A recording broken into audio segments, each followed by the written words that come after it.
Y más que todo con esta charla lo que les quiero traer son unas recomendaciones prácticas. Traté de hacerla lo más práctica posible, porque si algo me gustaría es que después de esto podamos aplicar todos los días esto en cada una de nuestras consultas. Entonces, ¿por qué es importante que hablemos de eso? Pues ustedes mejor que yo incluso saben que las personas que tienen trastornos o enfermedades mentales usualmente tienen estilos de vida que son menos saludables. Y adicionalmente una cosa que es muy particular es que estas intervenciones a veces pueden ser un poquito desequilibradas porque se enfoca uno de pronto en una sola cosa. Digamos, ahorita estamos viendo un caso de un consumo de alcohol y se están dejando de lado otros de los estilos de vida que son importantes. Y adicionalmente, muchas veces algunos de los medicamentos que se utilizan en psiquiatría pueden tener unos efectos cardiometabólicos negativos para los pacientes. Usualmente cuando nosotros intervenimos al paciente en estilos de vida, lo hacemos cuando el paciente ya está enfermo. Acá. Y desafortunadamente, esta estrategia no parece ser la más efectiva. Esto ya es muy tarde para el paciente. ¿Qué proponemos entonces? Que el enfoque óptimo debe ser incluso desde un paciente que está en un estado, digamos, como de salud óptimo, señora, allá, o incluso en pacientes que tienen etapas preclínicas de la enfermedad. ¿Por qué es importante esto? Porque muchas veces la etapa preclínica es la que no tiene síntomas, es la que no es absolutamente clara. Entonces tenemos que tener una alta sospecha diagnóstica para poderlo igual implementar acá. Entonces, es importante hacer esto ¿para qué? Para que toda la prescripción de estilos de vida saludables se haga de manera temprana. Las guías de práctica clínica también nos están recomendando cada vez más esto, tener en cuenta también los parámetros antropométricos y los parámetros bioquímicos, y posiblemente a esto es a lo que vinimos hoy, a que cada vez tengamos una mayor formación en la recomendación de estilos de vida saludables en nuestros pacientes. Si ustedes se dan cuenta, casi que todos los diagnósticos psiquiátricos están asociados con unos estilos de vida que no son los mejores. A este lado tenemos algunas de las enfermedades psiquiátricas y acá tenemos algunos pues, de los hábitos que no son adecuados. Fíjense que hay consumos problemáticos de alcohol y consumos, pues digamos, excesivos de alcohol. El uso del tabaco también es bastante prevalente.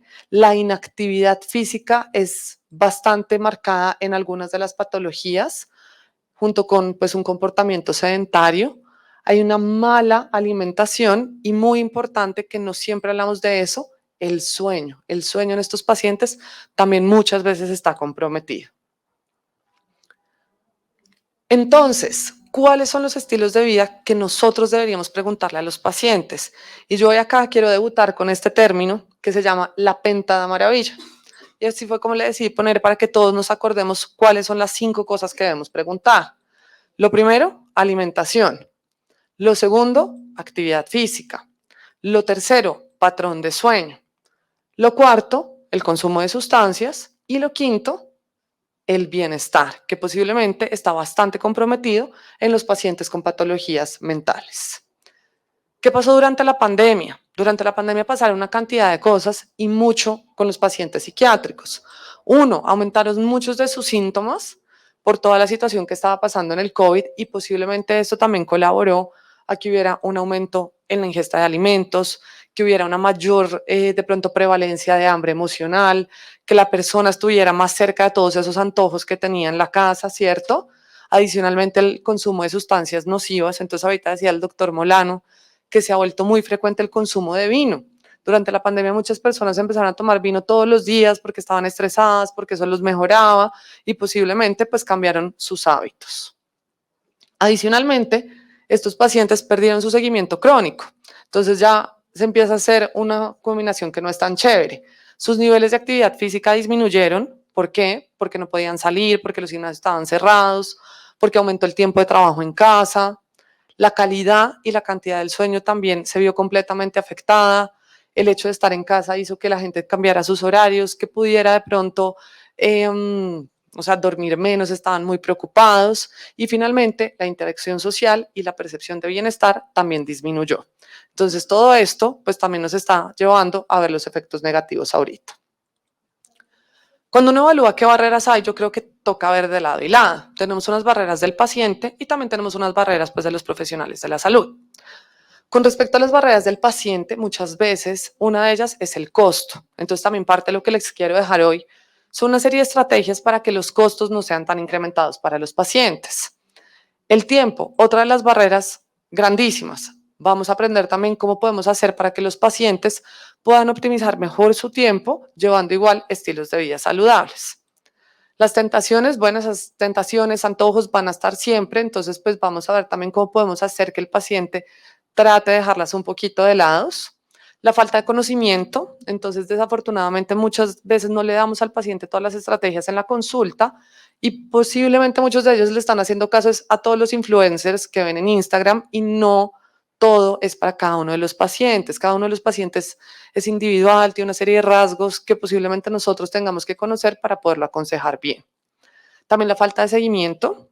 Entonces vamos a ver cómo esto es importante y también muchas veces estas personas van a requerir de pronto hasta más apoyo para poder cambiar sus hábitos. Entonces una cosa que toca tener en cuenta.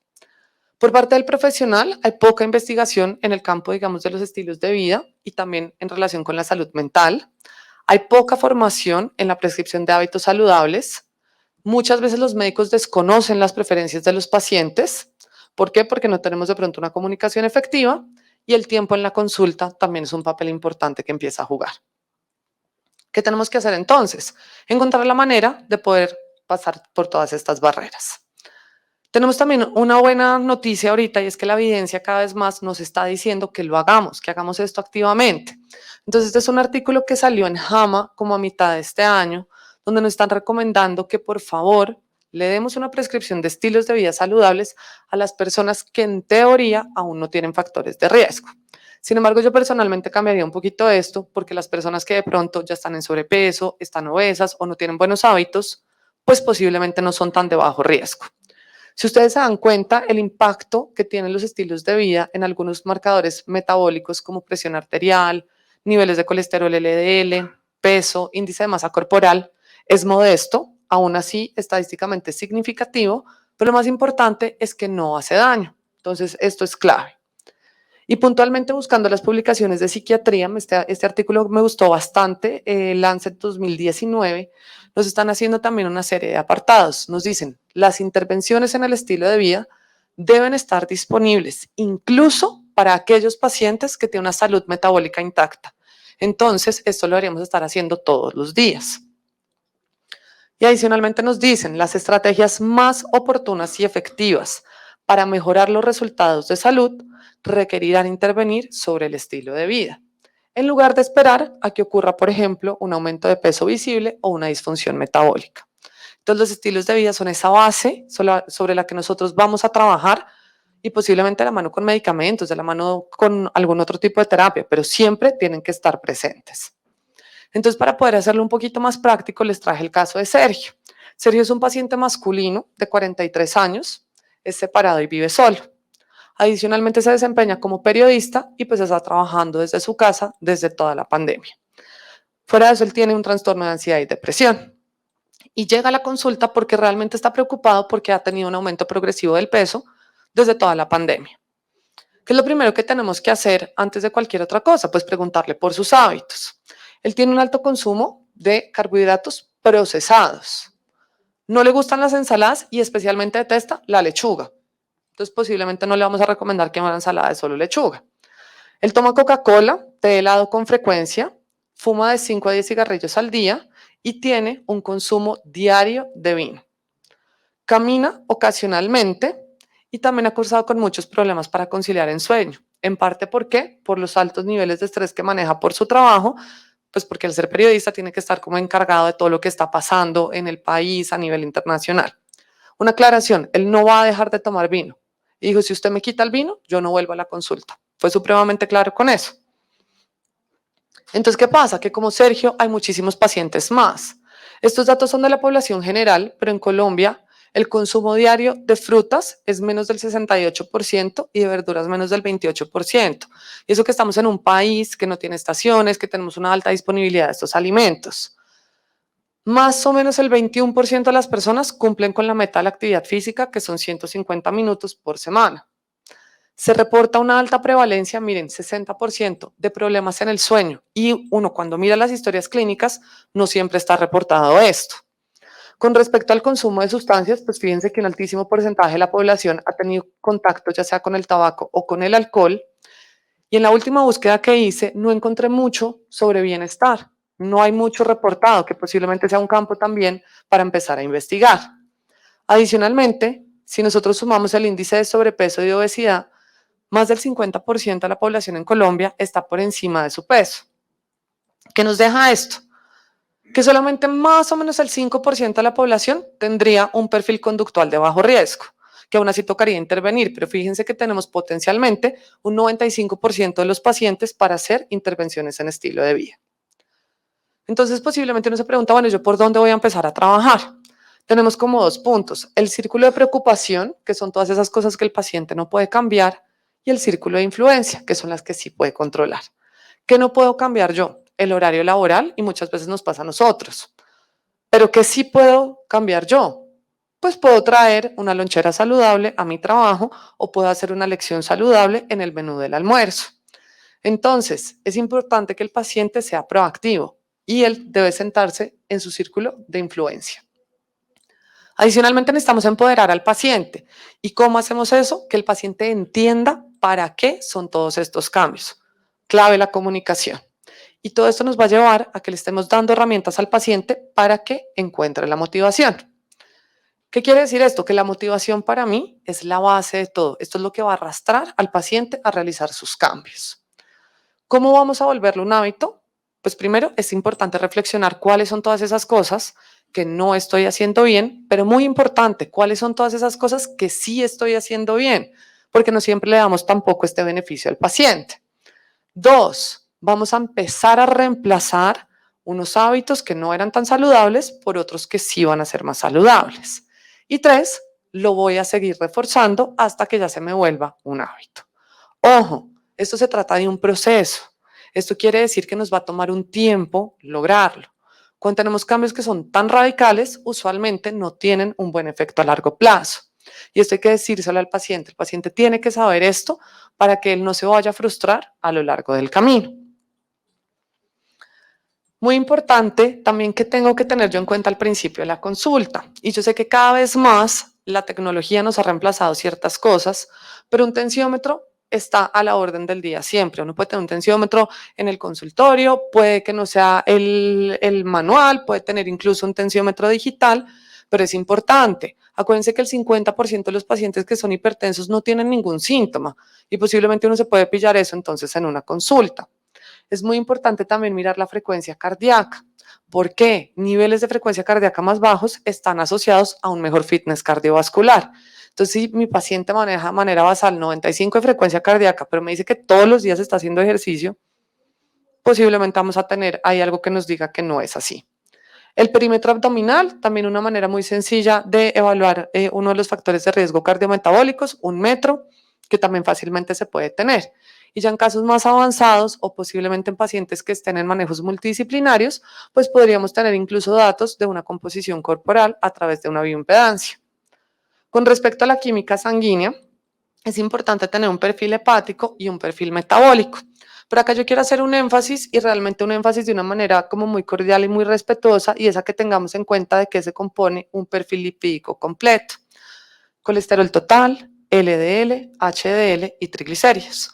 Porque desafortunadamente muchas veces nos llegan solamente con colesterol total y con triglicéridos. Y esto no nos va a permitir saber del todo bien la salud cardiovascular. De las metas, digamos, como más importantes ahorita son el LDL, entonces pues es importante tenerlo. Si no me lo calcula el laboratorio, yo también lo voy a poder calcular a partir de qué dato, de colesterol total, HDL y triglicéridos. Y otra de las metas también importantes es el colesterol no HDL, eso posiblemente, digamos, no lo vaya a hacer pues el psiquiatra, pero sí nos va a servir mucho si le piden todo esto de entrada, cuando vayamos a tener de pronto un manejo conjunto. Me parece también importante mirar ácido úrico y pues obviamente la función tiroidea para descartar cualquier cosa orgánica. Y ahora sí, ¿cómo puede empezar uno un proceso, digamos, como de cambio con el paciente? Pues para mí lo más importante, como les decía, y posiblemente en el caso de Sergio, era conocer a este paciente. ¿Cómo lo puedo hacer? Con una buena habilidad de comunicación. Es importante poner atención a lo que el paciente me está diciendo. Muchas veces el paciente uno le habla y uno está en el computador, no le está poniendo atención y esto nos está dando muchas pistas de qué quiere el paciente o qué no quiere, como por ejemplo la lechuga. También no hay que juzgarlo. Él de entrada fue muy claro y dijo que él no quería dejar de tomar vino ese día en la consulta. Posiblemente si yo no lo juzgo de entrada, eventualmente llego a una negociación que ya vamos a ver con ese paciente, pues él va a seguir viniendo a mi consulta y ahí voy a tener más tiempo para tratar de cambiar eso. Pero ahí trato de no juzgarlo. Importante que reflexionen algunas cosas y ahí nosotros le vamos a ayudar a eso y también ser claros en otras que de pronto uno le dice, mire, esto sí es muy importante, esto no lo vamos a poder manejar todo. Hacer un pequeño resumen de las cosas y pues finalmente llegar a ese punto en común. Entonces posiblemente acá el resumen sea, por el momento vamos a bajar un poquito el consumo del alcohol, vamos a ir mirando cómo evolucionamos. ¿Cómo puedo hacer para que mi persona reflexione sobre sus estilos de alimentación? Una de las estrategias es que lleve un diario de 24 horas. A veces a uno se le olvida todo lo que picó por ahí. De pronto cada uno ahorita se levantó y dijo, no, yo ya desayuné. Pero de pronto hubo un break, salieron, comieron un palito de queso, se tomaron un café, el café con azúcar. Entonces todo eso de pronto nos puede ayudar a que sea muchísimo más claro. Y adicionalmente también preguntarle al paciente cómo se estaba sintiendo cuando iba a comer. ¿Era porque estaba cansado? ¿Era porque estaba estresado? ¿Era porque estaba angustiado? Resaltar algunos hábitos que lo pueden llevar a comer en exceso, como por ejemplo comer de pie, saltarse comidas, comer muy rápido.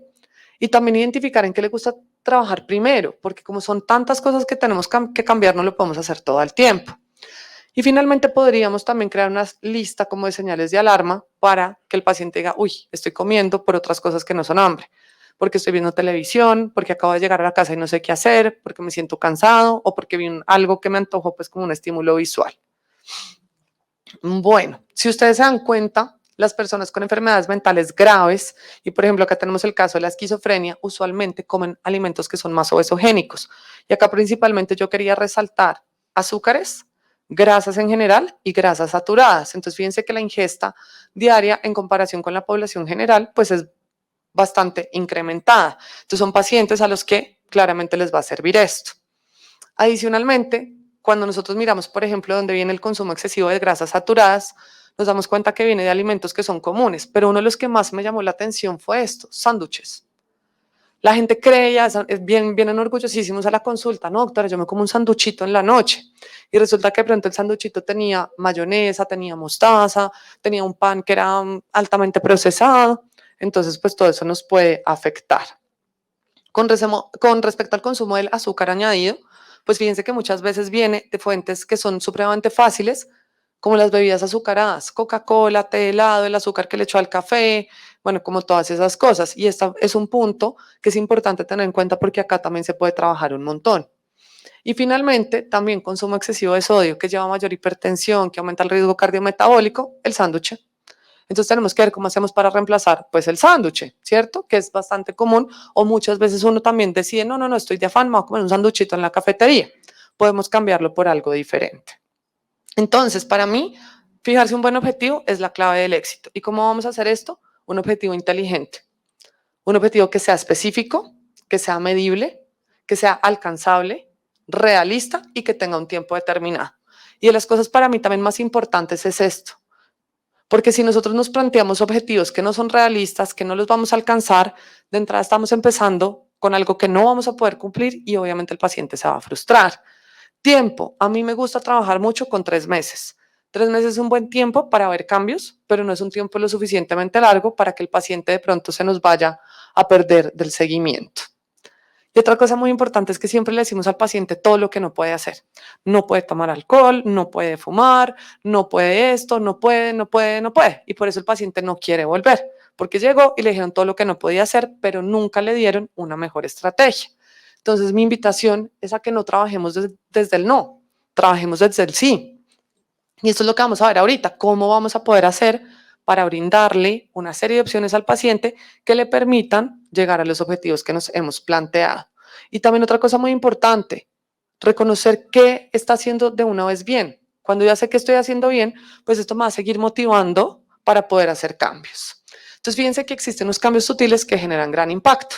Acá nosotros tenemos una lista de bebidas de un paciente que equivale más o menos a 1370 calorías. Un jugo, se tomó un café como moca a la mitad de la mañana, tomó un Nestí, también después por ahí un juguito al almuerzo, después se tomó un Mr. Tea y se tomó una cervecita por la noche. En todo esto, eso se sumó 1370 calorías. Pero de pronto yo le digo, mire, cambiemos una serie de cosas. Bueno, si no puede cambiar el jugo inicialmente, déjele el jugo.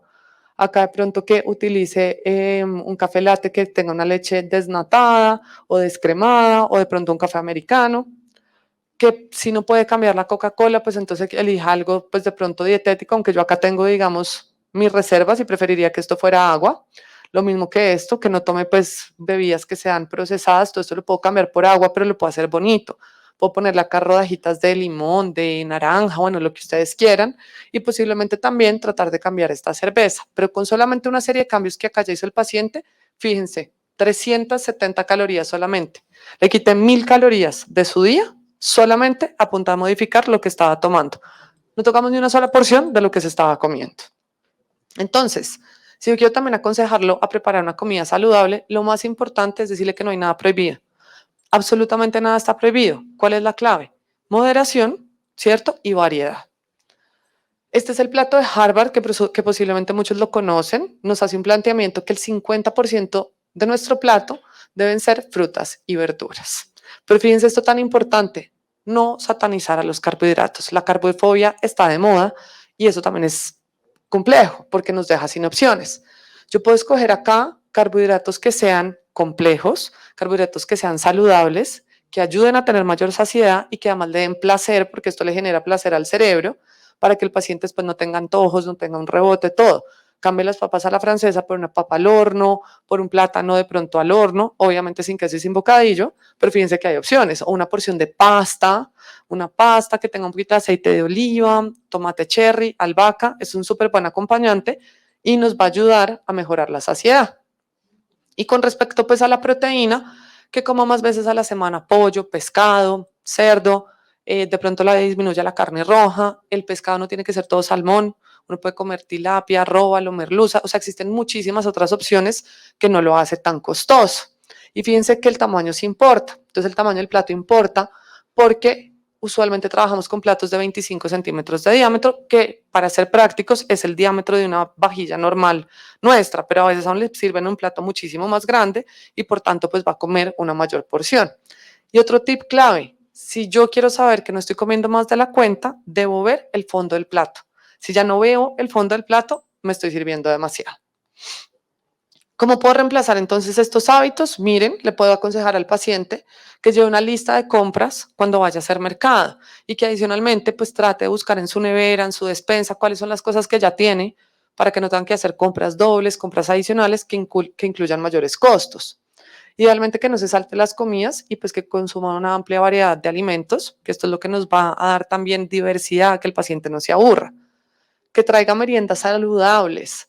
A veces los pacientes no saben cómo preparar un postre saludable. Una de las cosas que a mí me gusta un montón, un poquito de yogur griego, un banano que le da dulce, con un poquito de chocolate, cacao al 75%, por ejemplo, y eso es supremamente saludable.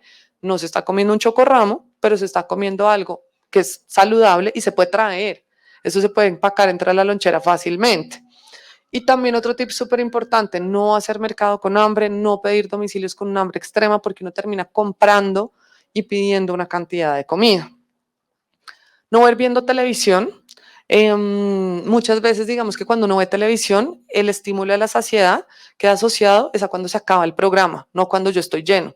Eso le pasa a uno en el cine con sus palomitas gigantes, si uno empieza a comer, los cortos, si uno pudiera seguir comiendo, comería y comería y comería palomitas y no se da cuenta que está lleno. Es por esto. Entonces apagar la televisión y hacer ese momento, pues me salto para acá también en familia para que sea un momento divertido, que sea de acompañarse con amigos, con todo y anticiparse al momento crítico. Si yo ya sé que cuando voy a salir de chequeo ejecutivo tengo mucha hambre y paso por Doña Dicha, ahí seguro voy a comerme un palito de queso, un croissant, y le puede pasar a todo el mundo. Salen acá frutísimas, ¿cierto? Entonces, pues puede tener ahí uno un paquete de maní, un quesito pera, las galletas de Sanísimo que no son tan procesadas. Bueno, existen mil estrategias para eso, pero este punto realmente es importante. Y pues llevar al paciente a que conozca cuál es su punto crítico.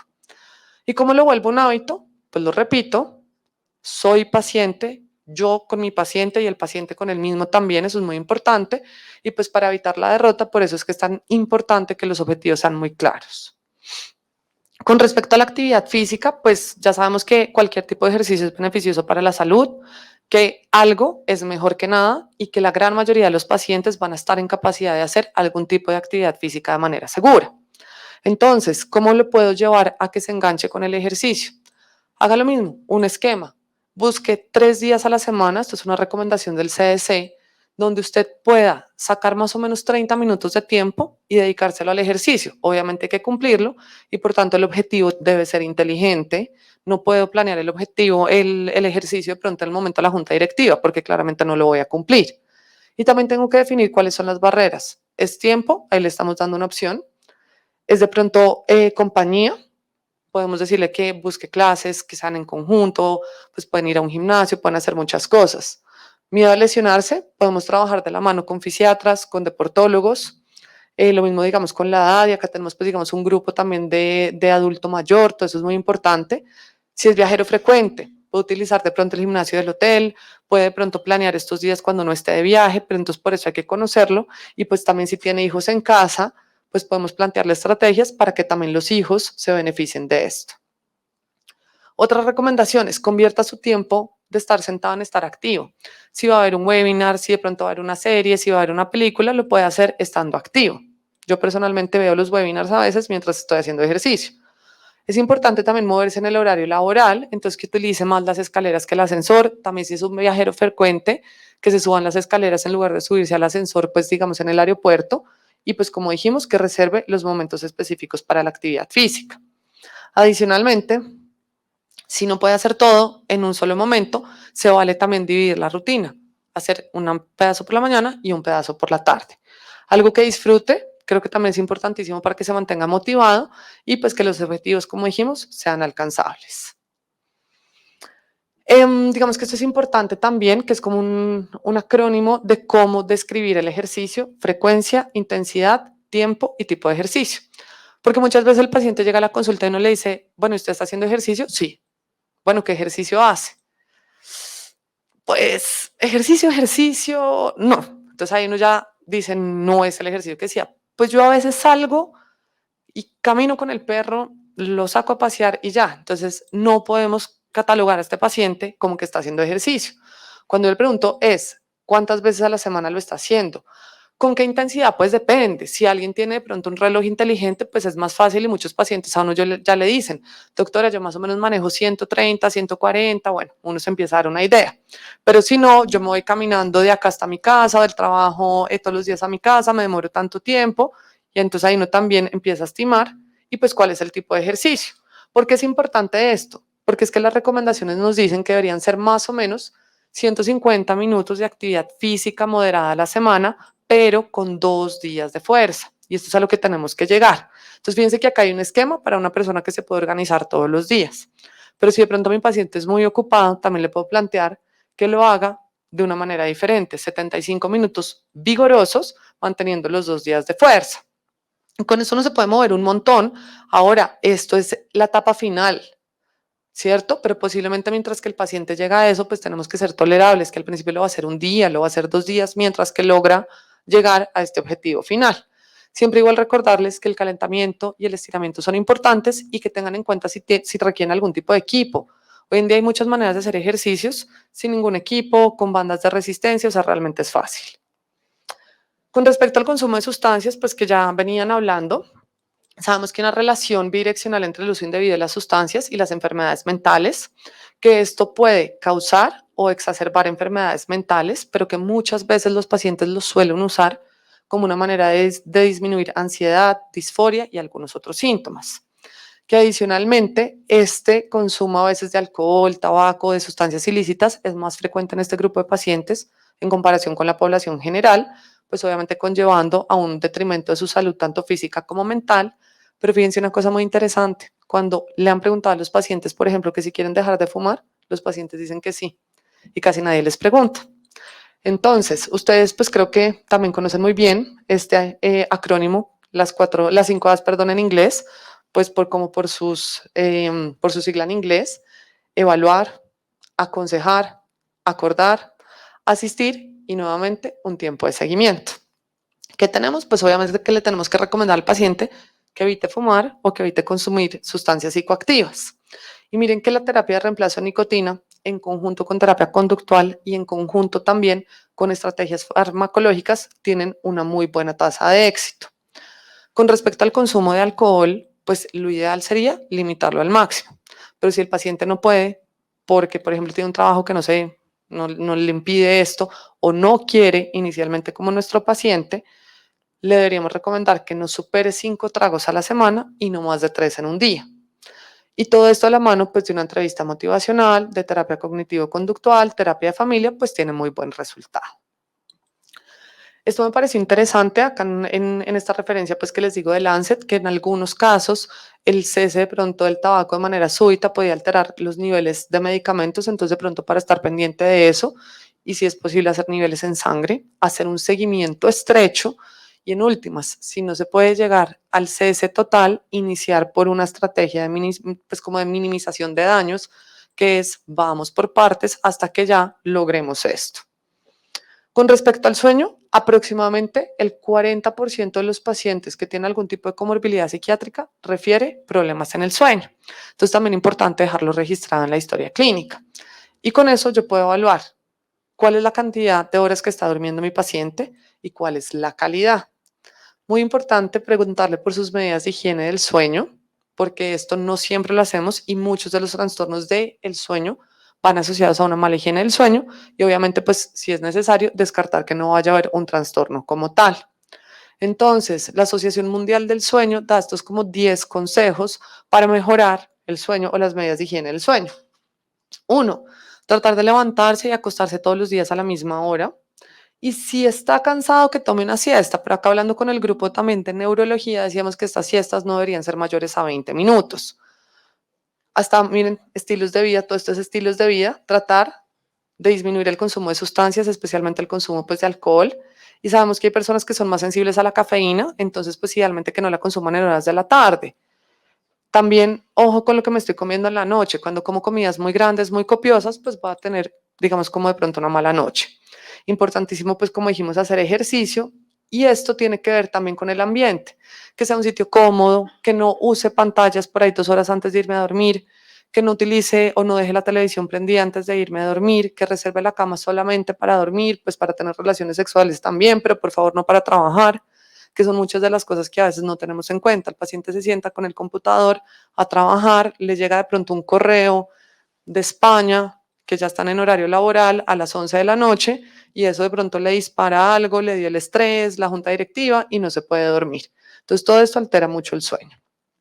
Y finalmente, ya para terminar, el manejo del bienestar. Sabemos que las emociones pues tienen un impacto sobre la salud, que cuando también hay estrés, tensión, ansiedad, todo esto puede dificultar o incluso arruinar una intervención en estilo de vida y que deberíamos dedicar una parte de nuestro día a tener actividades que nos hagan sentir mejor.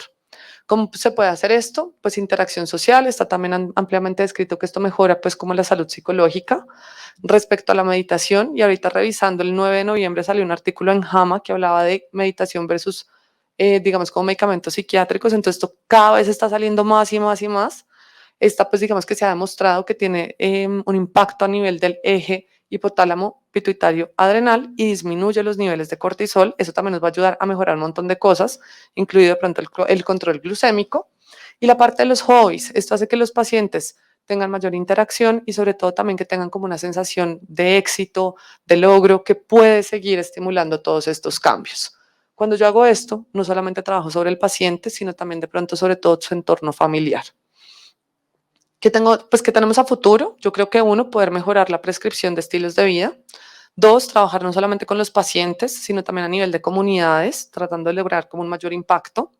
Utilizar la tecnología, entonces tenemos celulares, tenemos relojes inteligentes que nos dicen cuántos pasos estamos haciendo, que nos pueden mandar mensajes motivacionales para decir, oye, no te has parado lo suficiente, y de pronto esto hace que uno decida irse caminando hasta la casa, subirse por las escaleras a ver al paciente del 12º piso, que creemos programas multidisciplinarios, porque claramente que una sola especialidad cargue con todo esto no es tan fácil, y pues que esto también lleve a un aumento en la investigación de estilos de vida y salud mental. Mensajes para llevar a la casa. Los estilos de vida son fundamentales en todo, incluyendo los pacientes con patología mental, y se deben implementar de manera temprana. Y ya sabemos que realmente son muy pocos los pacientes que tienen un bajo riesgo, que necesitamos aumentar la formación en esto y pues posiblemente también seguir trabajando en proyectos de investigación que nos permitan crear y diseñar diferentes estrategias para evaluar su adherencia e impacto a largo plazo. Mi lema siempre, trabajar desde la salud y no desde la enfermedad. Muchas gracias.